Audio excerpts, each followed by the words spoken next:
চড়ুইভাতি নাম নিলেই কিন্তু ছোটবেলার কথা মনে পড়ে যায়। ছোটবেলার অনেক স্মৃতি আছে চড়ুইভাতি নিয়ে। তো আপনারা কি খেলেছেন নাকি এরকম চড়ুইভাতি? কেমন লাগে আপনাদের কাছে? আমরা কিন্তু সবাই মিলেমিশে আজকে রান্না করেছি, কাজ করেছি, সবাই মিলেমিশে অনেক মজা হয়েছিল। আসসালামু আলাইকুম। আজকে আমাদের বাসার সামনে এত কি সুন্দর শাকসবজি এসেছিল, এত সুন্দর টাটকা শাক দেখে আর লোভ সামলাতে পারছিলাম না। আমি কিন্তু মাছ মাংস এসবের থেকে শাকসবজির বেশি পাগল, ভর্তাটা বেশি পাগল। তো আজকে আমরা আর তেমন রান্নাবান্না করব না, কারণ আমাদের আজকে চড়ুইপাতির রান্নাবান্না। তো সবাই মিলে এই তো চড়ুইপাতির রান্নাবান্নাগুলো করছিলাম। আপনারা কি নামে বলেন? এইটা চড়ুইপাতি নাকি চড়ুইপাতি নাকি জোলাপাতি নাকি জোলাপাতি, অনেকে অনেক নামেই ঢাকে। তো যাই হোক, আমরা আজকে অনেকদিন ধরেই প্ল্যান করেছিলাম যে আমরা ছোটবেলার মতো করেই সব কিছু রান্না করব।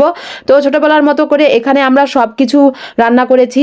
আজকে আর রান্নার ভিডিও দেখাবো না। এখানে আমরা রান্না করেছি লাল শাক ভাজি, বেগুন ভর্তা, তারপর মরিচ ভর্তা, তারপর শুটকির ভর্তা, ঢেঁড়স ভর্তা।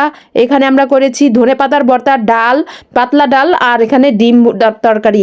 তো এই তো আমরা সবাই মিলে আমার চাচিদের বাসায় খাওয়া দাওয়া করব আজকে। ওখানেই সবাই মিলে বসবো। তো সবাই এখানে অপেক্ষা করছিল, বাচ্চারা বিশেষ করে বাচ্চাদের বেশি ক্ষুধা লাগছিল। তো যাই হোক, ওরা কিন্তু ভর্তা টর্তা তেমন খেতে পারে না, তাই ওদেরকে একটু অল্প অল্প করেই দেওয়া হচ্ছিল। এদিকে বাড়া হচ্ছিল তরকারিগুলো, সবাই অপেক্ষা করছিল। আমারও কিন্তু ভীষণ ক্ষুধা, তারপরে আমি ভিডিও করছিলাম এদিক দিয়ে। আর এইসব খেলা খেলতে গেলে আসলে এত ভালো লাগে, সবাই মিলেমিশে কাজ করতে গেলে একটা আনন্দ, অন্যরকম একটা আনন্দ ফিল হয়, অন্যরকম ভালো লাগা কাজ করে।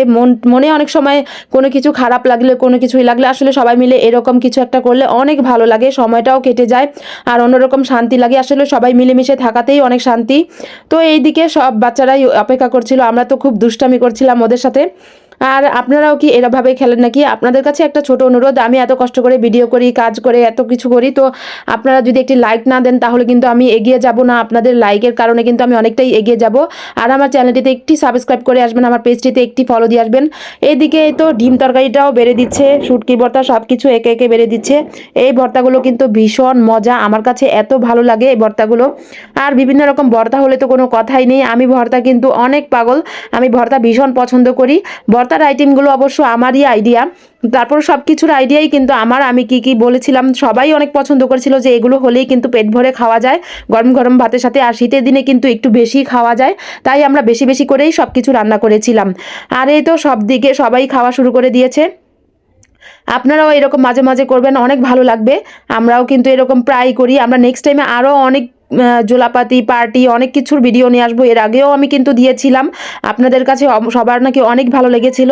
তো এর আগে আমি চটপটির ভিডিও দিয়েছিলাম, তারপর আরও অনেক কিছুর দিয়েছিলাম। এখন আমি আরও নতুন নতুন নেক্সট টাইমে নিয়ে আসবো ইনশাল্লাহ। শীতের যেহেতু সিজন, এখন কিন্তু এরকম অনেক সুন্দর সুন্দর পার্টি, জড়িবাতি বা জোলাবাতির ভিডিও নিয়ে আসবো ইনশাল্লাহ। আর গ্রাম দেশে এগুলো বেশি মজা একটু, আমরাও চেষ্টা করেছিলাম গ্রামীণভাবেই কিছু করতে, বাট আমরা তো ঢাকাতে থাকি, তেমন আসলে হয়ে ওঠে না সব কিছু। তো এইদিকে তো আমার ভীষণ ক্ষুধা লেগেছিলো, আমিও খাওয়া শুরু করে দিয়েছিলাম। সবাই মিলে, আমরা বড়রা সবাই একটু পরেই খেয়েছি, আগে ছোটদের খাওয়া শেষ করে দিয়েছি আমরা। আর এই তো আমি আগেই ভর্তাটা নিয়েছি, গরম গরম ভাতের সাথে ভর্তাটা কিন্তু ভীষণ মজা। এখানে সবাই একটু একটু করে খাচ্ছিল, তারপরে সবাই আবার নিয়েছিল খাওয়া। কিন্তু আমাদের সব খাবার একেবারে পারফেক্টভাবে সমানভাবেই সবাই খেতে পেরেছে, শেষ হয়ে গিয়েছিল। তো কেমন হয়েছে আজকে আমার এই ভিডিওটি অবশ্যই কমেন্ট করে জানাবেন। আর আমার পেজটিতে একটি ফলো দিয়ে আসবেন, আপনাদের কাছে অনুরোধ আমার চ্যানেলটিতে একটি সাবস্ক্রাইব করে আসবেন। সবাই ভালো থাকবেন, সুস্থ থাকবেন, আল্লাহ হাফেজ।